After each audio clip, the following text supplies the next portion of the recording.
pagar udah ada sejak tahun 2022. Kalau dari citra historis Google Earth, pagar ini tuh udah terpotret satelit sejak Agustus 2022. Terus berhenti sejak tahun 2016. 2016 gugatan alhamdulillah menang. Itu menangnya juga karena pergantian gubernur DKI Jakarta Pak Anies dari Ahok ke Anies gitu. Nah, di dalam melakukan kegiatan pembangunan ikuti peraturan, ikuti ketentuan, jangan dibalik. Jangan membangun dahulu baru mengurus izin, tapi pastikan ada izin dulu, semuanya sesuai dengan tata kelola yang ada. Masih reklamasi, seperti Anda ketahui reklamasi itu jangan dipikir cuma di Jakarta, itu ada 37 wilayah yang sudah dan sedang dikerjakan. Halo, Assalamualaikum warahmatullahi wabarakatuh. Apa kabar Sahabat Hendris? Semoga Sahabat Hendris dimanapun berada tetap sehat, tetap semangat. Seperti biasa Sahabat Hendris, welcome back to my YouTube channel, Hendris Media. Oke, sekarang pagar misterius beberapa waktu yang lalu mulai terungkap. Siapa pemilik pagar dan apa sebenarnya yang terjadi. Sudah banyak video-video dan juga informasi-informasi yang beredar ke publik, bahkan pemerintah lewat Menteri ATR Nusron Wahid itu membeberkan semua apa yang diungkapkan oleh Tempo beberapa waktu yang lalu, kalau polemik pagar laut itu ada HGB-nya. Habis nonton cuplikan bocor alus Tempo dan perbincangan yang rame di X, aku terus cek website Bumi ATR BPN. Kayak gini nih hasilnya. Kita langsung aja ke Desa Kohot, Kabupaten Tangerang, terus kita arahkan ke arah laut, dan kita klik, nah ini, hak guna bangunan. Kita klik peta Google, dan ini, laut nih, laut. Dan yang lebih bikin shock lagi nih setelah aku cek Google Earth ya, itu pagar udah ada sejak tahun 2022. Kalau dari citra historis Google Earth, pagar ini tuh udah terpotret satelit sejak Agustus 2022.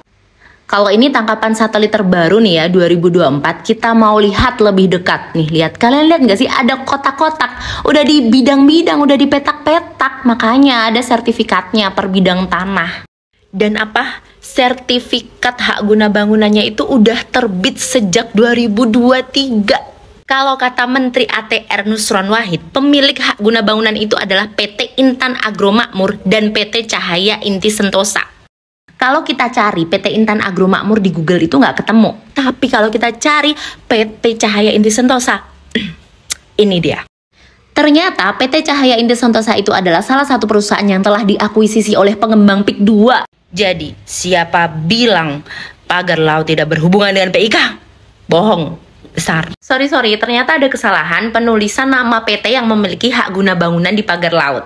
Jadi itu kesalahan dari jurnalis IDN Times ya, but it's okay. Media lain udah banyak yang nyebut nama PT yang memiliki sebagian besar sertifikat hak guna bangunan dari petakan laut itu. Namanya PT Intan Agung Makmur yang memiliki 234 bidang. Kita bisa cek di website Administrasi Hukum Umum ya. Ini kita cek Intan Agung Makmur dan tara, ini dia hasilnya.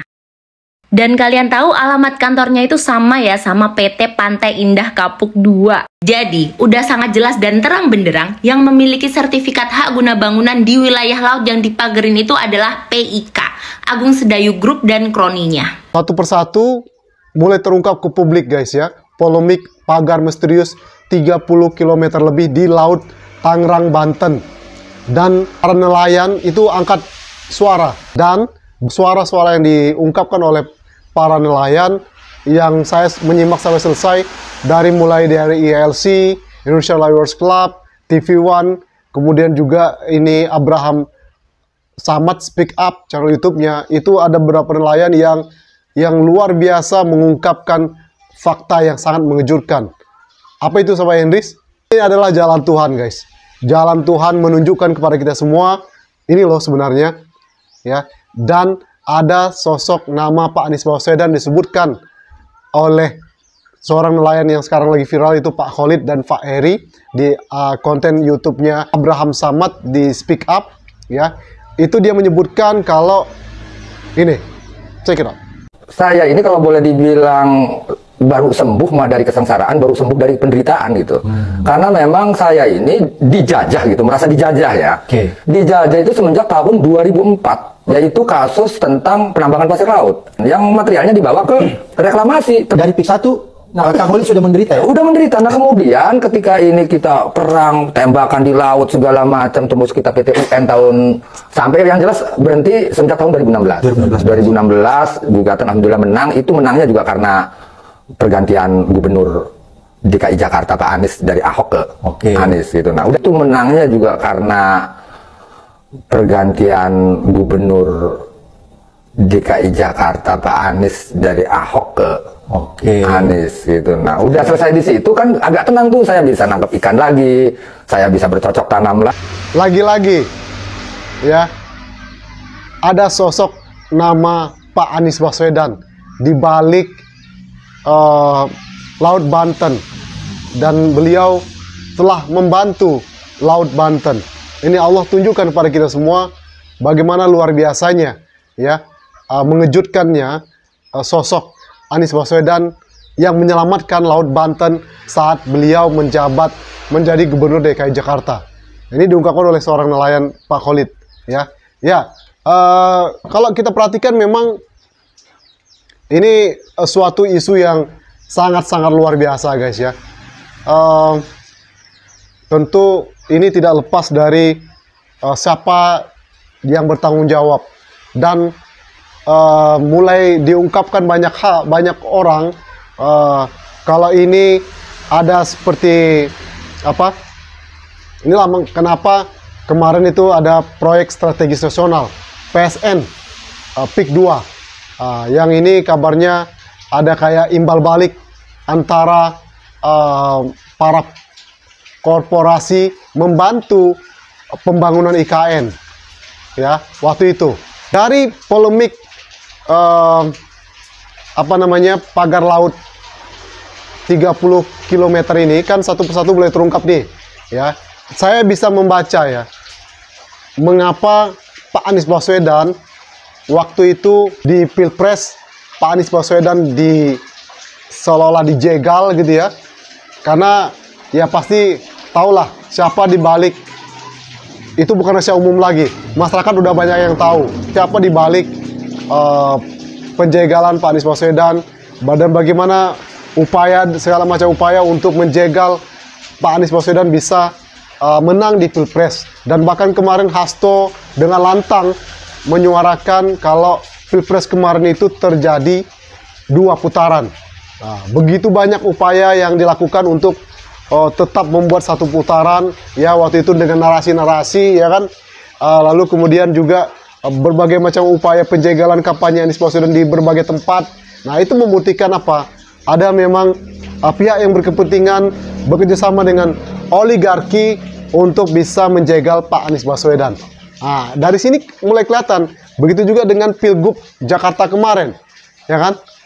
Bagaimana segala upaya dilakukan untuk menjegal Anies Baswedan untuk kembali menjabat Gubernur Jakarta.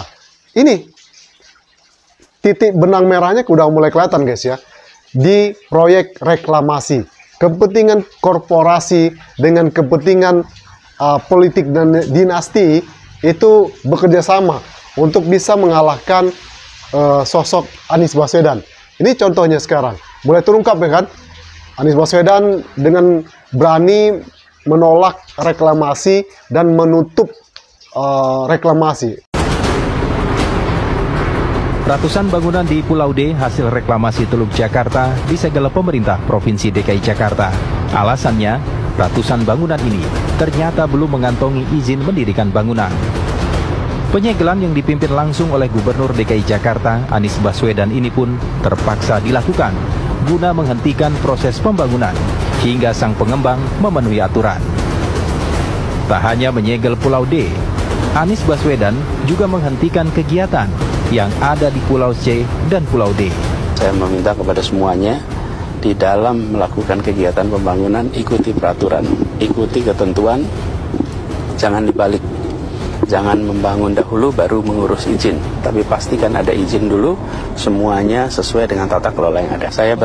Kenapa saya datang ke sini, karena saya ingin lihat langsung. Selama ini hanya lihat dari gambar, lihat dari udara, tapi tidak pernah melihat langsung sebuah lahan yang luasnya lebih dari 320 hektar di pesisir Jakarta, dan itu sebabnya saya mau lihat sendiri, saya langsung di sini. Kalau penyegelannya bisa dikerjakan oleh siapa saja. Republik ini harus berwibawa di mata semua. Jangan sampai Republik ini kendor, longgar, dan justru takluk melihat pembangunan seperti ini dilakukan tanpa izin yang benar. Itu mengganggu kewibawaan negara. Satu kata tentang apa yang dilakukan oleh Anies Baswedan ketika menutup Pulau D. Good job. Good job. Yes. Akhirnya apa? Dengan segala macam upaya mereka lakukan untuk menjegal kiprah politik Pak Anies Baswedan, ya kan?